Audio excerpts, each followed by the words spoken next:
총선을 앞두고요. 이런 이제 청와대발 개강 이야기가 좀 계속 관심을 갖는데요. 뭐 지난주, 지지난주에는 김진표 총리 카드가 나왔다가 지금 뭐 다시 들어갔다 나왔다 이렇게 왔다 갔다 하는 것 같아요. 그러면서 일각에서는 총리실 주변에서는 이낙연 총리가 한 두세 달은 더 할 수 있을 거란 얘기도 나온다면은요. 만약에 그런다면은요. 총리 인선이 지금 난항을 겪고 있었다는 거로 그렇죠. 좀 해석이 되고요. 네. 그렇게 되면 두세 달 더 한다고 그러면은 한두 달, 두세 달 더 하게 되면 지역구 출마는 못 하는 거잖아요. 총리실에 제가 총리실과 그 출입 기자들한테 취재를 해본 결과는 총리는 전에 지역구는 뜻이 없다는 겁니다. 전혀 없습니까? 예, 1월 16일이 이제 데드라인이거든요. 공직 사퇴 시한이죠. 공직 사퇴 시한. 예. 지역구는 이제 1월 16일이 데드라인이고 비례대표로 나갈 경우는 3월 14일이 데드라인입니다. 예.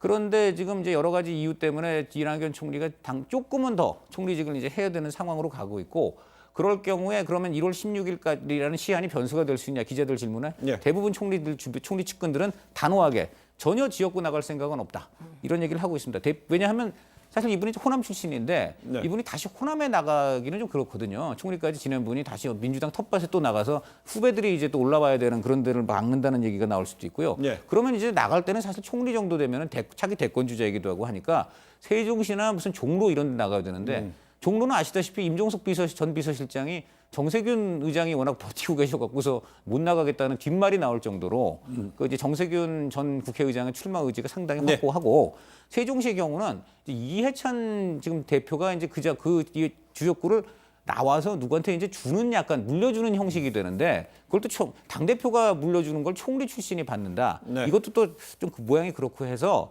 여러 가지로 봤을 때는 비례대표로 나갈 가능성은 제가 어떤 비례할 수는 없지만은 지역구는 아니다, 이제 이런 것입니다. 그래서 한 2월까지 잘하면 갈 수 있지 않겠나, 이런 얘기가 나옵니다. 세종시 같은 경우 인구수가 계속 늘어나서요. 뭐 서거구 획정할 때 분구가 되니까 더 늘어날 가능하다. 수 있지만 그러면 뭐 전직 총리 또 전직 총리가 두 명 다 갈 수 없어서 그렇죠. 그것도 좀 모양새가 그런 것 그렇죠. 같아요. 네. 네, 우선 이낙연 총리 입장에서는 국회의원 한 번 더 하는 게 별 의미가 그렇죠. 없을 것 같습니다.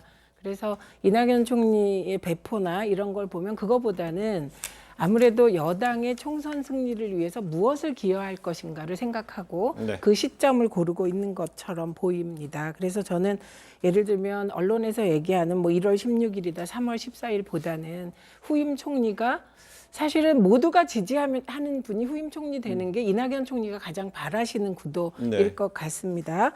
그런데다가 지금 후임 총리는요, 그냥 내각 장관이 아니라 국회 동의가 필수입니다. 네. 그런데 국회 동의는 후임 총리 내정자의 개인적 성향도 영향을 주겠지만 네. 더 중요한 건 지금 패스트트랙 법안과 관련하여 국회 지형이 어떻게 요동칠 것인가와 네. 연관되어 있다고 봅니다. 그래서 복잡한 문제라 쉽게 발표하거나 또 쉽게 안 하거나 이런 얘기를 예단하기는 힘들 것 같습니다. 그런데 이런 가운데 뭐 자유한국당의 김무성 의원은요, 김진표 의원이 최적임자다.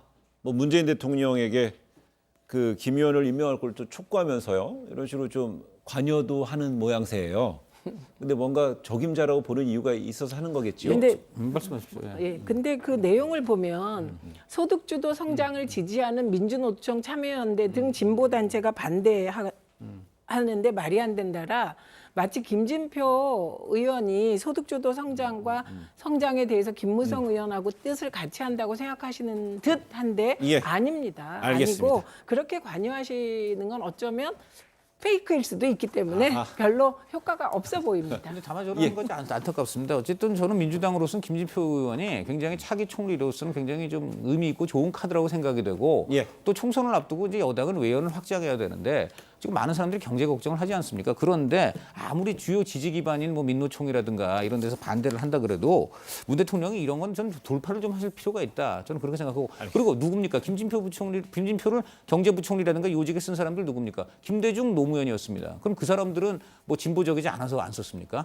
그분들도 다 김진표가 나름대로 의미와 능력이 있기 때문에 진보 정권 대통령이신데도 쓴 거죠. 그런 것들을 좀 저는. 근데 시기적으로는 뭐 봐야 10년, 된다. 예. 20년 전이기 때문에 또 다르게 시대 상황에서 시대 여론이랑요 좀 다를 수 있기 때문에 해석의 어쨌든 여지는 있을 것 같습니다. 어쨌든 좋은 총리 후보자 중에 한 명인 건 확실합니다. 예. 그런데 우리가 지금 얘기하는 건 그분을 찬성 반대한다는 게 아니라 이게 단순히 총리 한 자리가 아니라 국회 상황과 밀접하게 연관되어 있다. 국회 동의를 받아야 하기 때문에 이런 얘기입니다. 근데 지금 알겠습니다. 김무성 의원까지도 찬성을 하는데 정말 한국당이 이 저는- 김진표 카드까지 안 받을까요? 김무성 저는- 의원이 한 카드는 페이크 가짜 일 수도 그런 있다. 있다라고 해서 얘기했어요. 계세요. 그래서 저는 이게 알겠습니다. 나중에 정말 실현될까? 저는 그래가지고, 국회 네. 동의 과정은 굉장히 험난할 거다. 누구든 이렇게 봅니다. 알겠습니다. 오늘 두 분 말씀 잘 들었습니다. 고맙습니다. 네.